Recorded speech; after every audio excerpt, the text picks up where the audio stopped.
병원도 포기하고 가족도 떠나려던 순간 한 남자가 죽을 각오로 부처님 앞에 엎드렸습니다. 온몸이 부서지는 금단 현상을 견디며 올린 간절한 108배. 그 끝에 찾아온 것은 핏빛 절망이 아닌 관세음보살님의 따뜻한 가피였습니다. 어떻게 하룻밤 꿈이 10년의 중독을 끊어낼 수 있었을까요? 당신은 우리한테 지옥이야. 가족에게 지옥이라 불렸던 남자 박형만 씨. 지난 10년 그는 가장의 외로움을 소주병 뒤에 숨긴 채 알코올 중독이라는 깊은 늪에 빠져 있었습니다. 죽더라도 부처님 품에서 곱게 죽읍시다. 아내의 마지막 절규에 이끌려 도착한 낙산사. 금단 현상으로 온몸이 부서질 듯 떨리던 그 셋째 날 밤, 꿈속에서 믿을 수 없는 기적이 일어납니다. 불덩이 같던 그의 머리를 식혀준 관세음보살님의 손길. 과연 그는 술병을 내려놓고 황금빛 일출을 맞이할 수 있었을까요? 낙산사 파도 소리에 씻겨 내려간 한 가장의 108번뇌. 그 기적 같은 실화를 지금 시작합니다. 그의 삶은 10개의 손가락으로도 셀 수 없는 수많은 소주병의 파편 위에 세워져 있었습니다. 이름은 박형만. 한때는 누구보다 든든했던 가장이었으나 지난 10년 그는 알코올 중독이라는 거대한 폭풍 후에 자신과 가족을 모두 침몰시켰습니다. 집안은 매일 밤 깡통과 욕설이 난무하는 전쟁터였습니다. 하지만 그 시작은 거창한 타락이 아니었습니다. 모든 것은 가장의 무게를 견디지 못한 외로움 때문이었습니다. 다니던 회사가 어려워지고 거래처 사람들로부터 모욕을 당하던 어느 날 밤 그는 아내와 아이들에게 차마 나 너무 힘들다 무섭다는 말을 할 수 없었습니다. 남자는 울 곳이 없었습니다. 그때 식도를 타고 내려가던 소주 한 잔의 짜릿함이 유일하게 그의 떨리는 가슴을 진정시켜 주었습니다.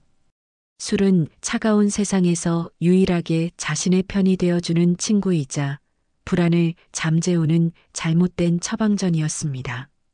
그렇게 마음의 허기를 술로 채우던 날들이 쌓여 어느새 술이 그를 삼켜버린 것이었습니다. 아빠, 제발, 제발 좀 그만 마셔. 어린 딸의 간절한 목소리도 당신은 우리한테 지옥이야.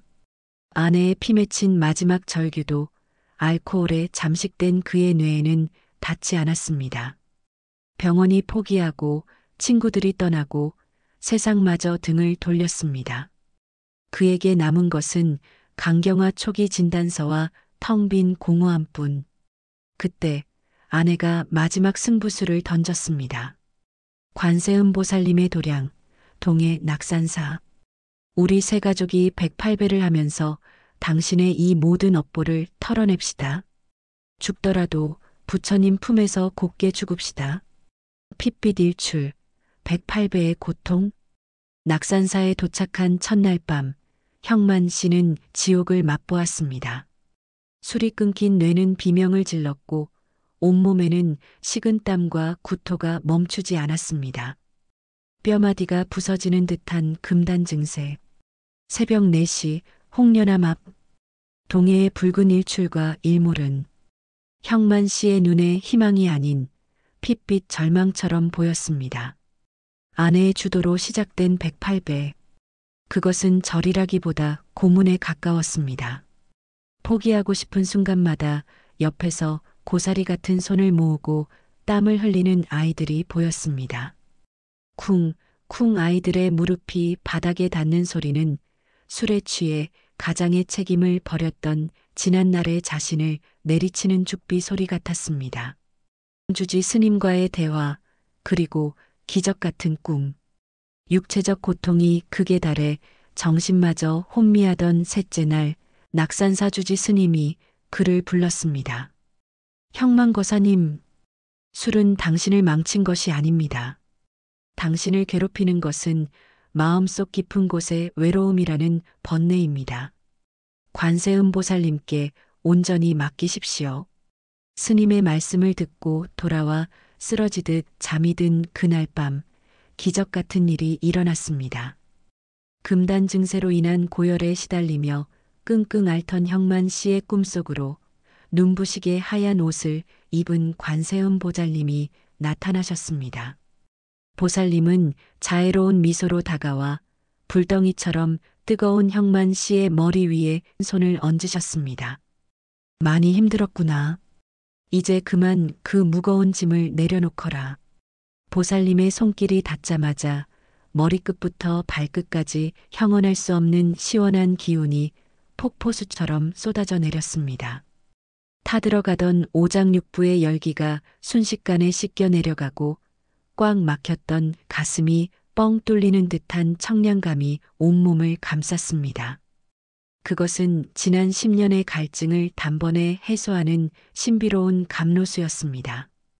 형만 씨가 눈을 떴을 때 몸은 깃털처럼 가벼웠고 거짓말처럼 술 생각이 사라져 있었습니다. 베개는 그가 밤새 흘린 감동의 눈물로 흠뻑 젖어 있었습니다. 저라는 가족, 회복의 무거운 연대. 그날의 신비한 체험 이후 형만 씨의 절은 완전히 달라졌습니다.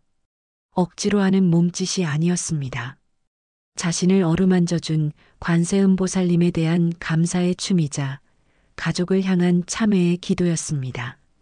첫 번째 절, 관세음보살님이시여 외로움을 핑계로 가족을 외면했던 나를 용서하소서. 두 번째 절, 꿈속에서 저를 살려주신 그 시원한 손길을 영원히 잊지 않겠습니다. 세 번째 절, 나를 믿고 끝까지 기다려준 아내와 아이들에게 남은 생을 바치겠습니다. 아내와 아이들도 달라진 아빠의 눈빛을 느꼈습니다. 가족은 말없이 108번의 절을 통해 서로의 상처를 보듬고 무거운 연대를 쌓아갔습니다. 새로운 시련, 목마름을 봉사로 채우다. 낙산사 수행을 마치고 일상으로 돌아온 지 6개월.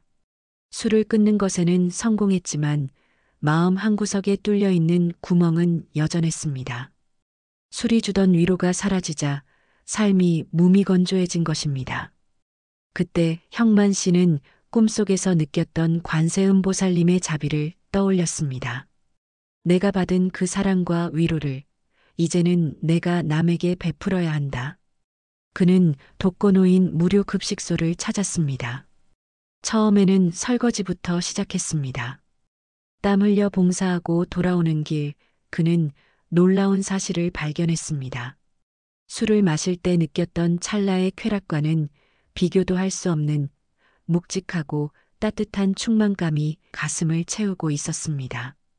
여보, 할머니들이 내 손을 잡고 고맙다고 하는데 내가 정말 쓸모 있는 사람이 된 것 같아.